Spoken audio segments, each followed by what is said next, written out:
সম্পূর্ণভাবে এটা হচ্ছে এই রেলের যে কর্মচারী তার গাফিলতি। এখানকার যে গেটম্যান সে হচ্ছে মূল অপরাধী। সে নিজে একটা চুল্লুখোর, ঠিক আছে, চুল্লু খেয়ে থাকে এখানটায়। সে কিছু সতর্কতা অবলম্বন না করে সে রেল গেটটা খুলে দিয়েছে। রেল গেট খুলে দেওয়া মানে এটা লেভেল ক্রসিং, এটা যদিও ম্যান লেভেল ক্রসিং, এটা কর্মচারী আছে, সে রেল গেটটা খুলে দিয়েছে, কর্তব্য তা পালন করেনি। আর ততক্ষণে বাচ্চাদের নিয়ে, স্কুলের বাচ্চাদের নিয়ে যাচ্ছে গাড়ি, এই ভয়াবহ ঘটনা ঘটলো। আমরা দেখছি ভারতবর্ষে হাইড্রোজেন ট্রেন চলছে, বুলেট ট্রেন চলছে, অনেক গল্প হচ্ছে, কিন্তু বরাবর আমরা যে দাবিটা করে আসছি, আমি নিজে একজন রেলের প্রতিমন্ত্রী ছিলাম আগে, বরাবর আমরা যেটা করার চেষ্টা করেছি সেটা হচ্ছে বেসিক মৌলিক যে সমস্যা যেখানে যেখানে হয় সেই বেসিক পরিকাঠামোটাকে গড়ে তুলতে হবে। এই বেসিক পরিকাঠামো গড়ে তুলতে না পারার কারণে আজকে এই অবস্থা। কেন এখানটায় কর্মচারী খুলে দিল? তাহলে কি সে ট্রেন্ড নয়? তাহলে কি সে জানে না? না তাকে কি কোনো ক্যাজুয়াল ডাকা হয়েছে, না তাকে কি আউটসোর্সিং করা হয়েছে, কোথাও থেকে নিয়ে আসা হয়েছে ভাড়া করে? সে কি রেলের কাজকর্ম সম্পর্কে প্রকৃত অর্থে সে শিক্ষিত? এতগুলো প্রশ্ন আসবে। এটা মূলত মূলত মূলত রেলের সুরক্ষার প্রশ্ন। সেই সুরক্ষার দায়িত্বে যারা আছে তাদের গাফিলতির কারণে আজকে এটা হয়েছে। এটার পূর্ণাঙ্গ তদন্ত হওয়া উচিত।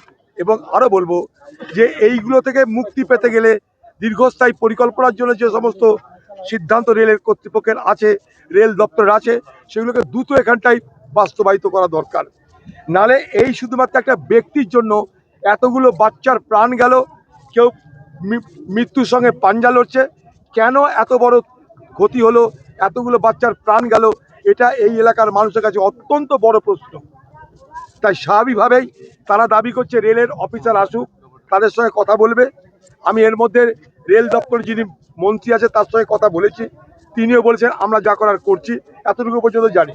আমি রেলের মন্ত্রী অশ্বিনী কুমার সাহেবের সঙ্গে কথা বলেছি, এখনও বললাম, কারণ আমি যখন দায়িত্বে ছিলাম তার সঙ্গে চেনা জানা ছিল।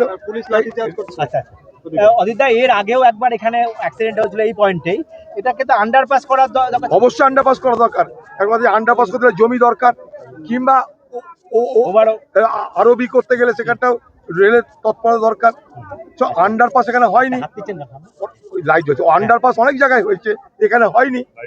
এটা রেলের পরিকাঠামোর অভাব, রেলের পরিকাঠামো দুর্বল, তাই এই ঘটনা ঘটছে। রেলমন্ত্রী কি বললেন? রেলমন্ত্রী আমাকে বলছেন যে আমি সব ব্যবস্থা করব যা যা করার রেলের পক্ষ থেকে, এবং আমাদের অফিসারকেও আমি পাঠাচ্ছি। আপনি একটু ওখানটায় মানুষকে শান্ত হয়ে থাকতে বলুন। আমাদের তরফ থেকে আমরা যা যা করার করছি, আমরা পুলিশ পাঠিয়েছি, অলরেডি অ্যারেস্ট হয়েছে।